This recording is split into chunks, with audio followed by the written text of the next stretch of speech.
સુરતના ઉમરા ગામ ખાતે રાજ્યના નાયબ મુખ્યમંત્રી હર્ષ સંઘવીના હસ્તે પ્રાથમિક શાળા ક્રમાંક 3 નું ભવ્ય ઉદ્ઘાટન કરવામાં આવ્યું। સુરતના ઉમરા ગામ ખાતે રાજ્યના નાયબ મુખ્યમંત્રી હર્ષ સંઘવીના હસ્તે પ્રાથમિક શાળા ક્રમાંક 3 નું ભવ્ય ઉદ્ઘાટન કરવામાં આવ્યું। આ પ્રસંગે હર્ષ સંઘવીએ શાળાની મુલાકાત લઈ વિદ્યાર્થીઓ સાથે સંવાદ કર્યો।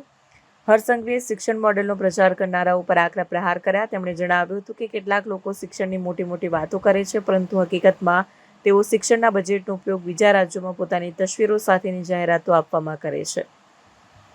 નાયબ મુખ્યમંત્રીએ સ્પષ્ટ શબ્દોમાં કહ્યું કે આખા દેશમાં શિક્ષણની વાતો કરવાવાળા લોકો શિક્ષણ સમિતિનો ખર્ચ બીજા રાજ્યોમાં એડવર્ટાઇઝમેન્ટ માટે વાપરે છે।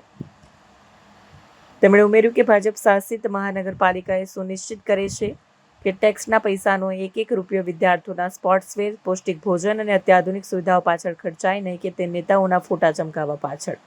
શિક્ષણના વ્યાપારીકરણ અને મોંઘી સ્ટેશનરીના જમાનામાં સરકારની ભૂમિકા સ્પષ્ટ કરતા તેમણે કહ્યું કે બાળકના માતા પિતાને શિક્ષણનો કોઈ વધારાનો આર્થિક બોજ ન વેઠવો પડે તેની તકેદારી અમે રાખીએ છીએ।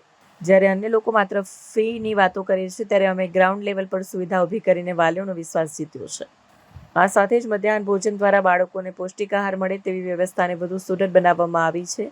શિક્ષણ અને સ્વાસ્થ્ય બંનેના સંગમથી જ એક સક્ષમ નાગરિક તૈયાર થઈ શકે છે તેવો મત તેમણે વ્યક્ત કર્યો।